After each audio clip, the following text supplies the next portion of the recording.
Hello students. आज हम अपनी बुक का फिफ्थ लेसन स्टार्ट करेंगे जिसका नाम है फुटप्रिंट्स विदाउट फीट, बिना पैरों के निशान। ये स्टोरी है एक साइंटिस्ट की जिसने मनुष्य के शरीर को इनविजिबल बनाने के लिए कुछ दवाएं खा ली और वो इनविजिबल हो गया था। लेकिन उसको क्या क्या प्रॉब्लम फेस करनी पड़ी, ये सब चीज़ें इस स्टोरी के अंदर बताई गई हैं। सबसे पहले जब लेसन स्टार्ट होता है तो लंदन में दो लड़के ये देखकर हैरान हो जाते हैं कि सीढ़ियों के एक मकान में सीढ़ियों के ऊपर से जो पैरों के निशान थे वो नीचे आ रहे थे, लेकिन वहाँ कोई भी इंसान नहीं था।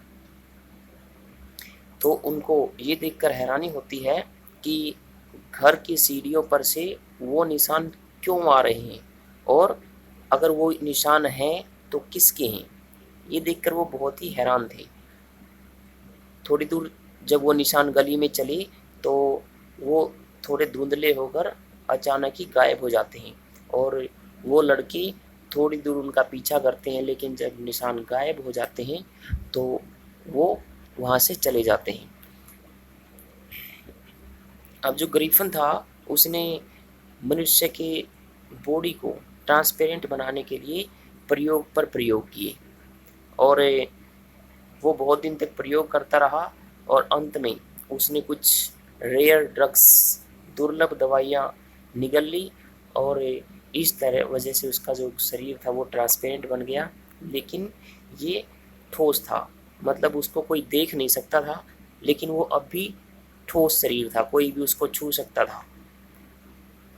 लेकिन जो ग्रीफन का मकान मालिक था वो उसको डिसलाइक करता था, क्योंकि ग्रिफिन बहुत ही सन की टाइप का व्यक्ति था, एसेंट्रिक टाइप का व्यक्ति था।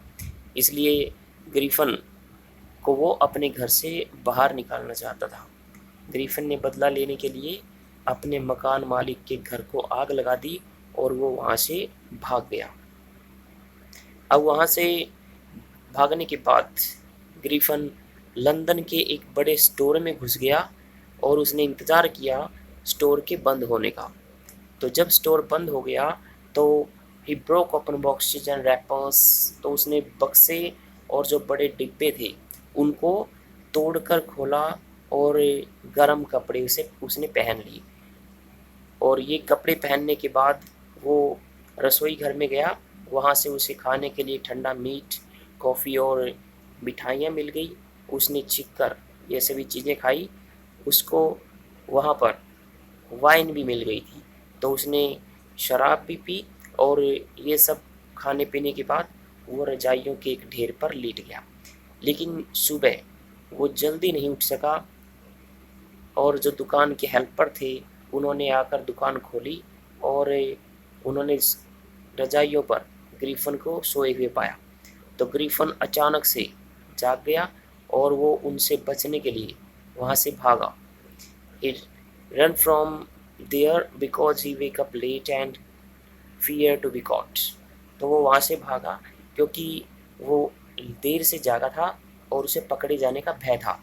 तो वहाँ से बचकर भागने के लिए उसने अपने कपड़े फिर से उतारने पड़े थे। इसके बाद ग्रिफिन एक थिएट्रिकल कंपनी के स्टोर रूम में जाता है, और वहाँ पर जाने के बाद उसे एक hat, goggles, bandage, moustache, nose, ये सभी चीज़ें मिल जाती हैं। नकली नाक मिल जाती है, पट्टियाँ मिल जाती हैं, टॉप और चश्मे मिल जाते हैं, मूछें मिल जाती हैं, और इन सब चीज़ों को लगाकर वो एक दिखाई देने वाले व्यक्ति में बदल गया था। तो जब वो उन चीज़ों को लगाकर थिएट्रिकल कंपनी के स्टोर से बाहर आ रहा था तो वहाँ काम करने वाले व्यक्तियों ने उसे देख दिया, और वहाँ से भागने के लिए उसे फिर से सारी चीज़ें उतारनी पड़ी। और now he choose wrong time, he was just less and it was winter. ये सर्दियों का महीना था और उसने गलत समय चुना था वहाँ से भागने के लिए, क्योंकि थिएट्रिकल कंपनी से भागने के लिए उसने अपने सारे कपड़े उतार दिए थे। तो अब फिर उसने अब जनवरी की ठंडी हवा में अपने आप को निक पाया था। He wanted to be out from overcrowded city of London.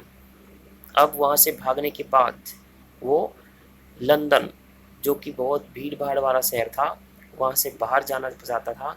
इसलिए उसने वहाँ से एक ट्रेन पकड़ी आईपिंग गांव के लिए, IPING, आईपिंग गांव जाने के लिए उसने ट्रेन पकड़ी और वो उस ट्रेन के द्वारा आईपिंग गांव पहुँच गया।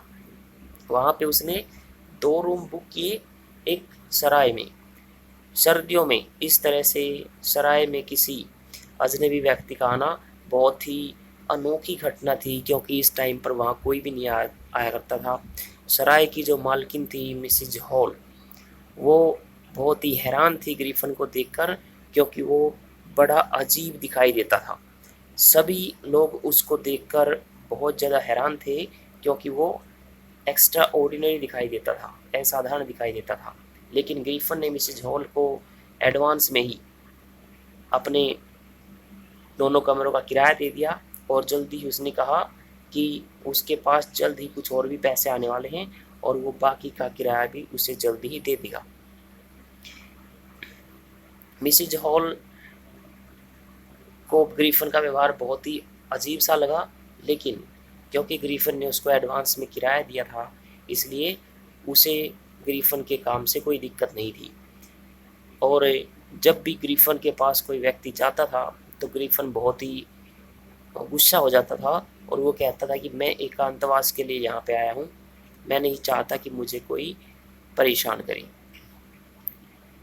And has a lot of money, but soon his money was going to over.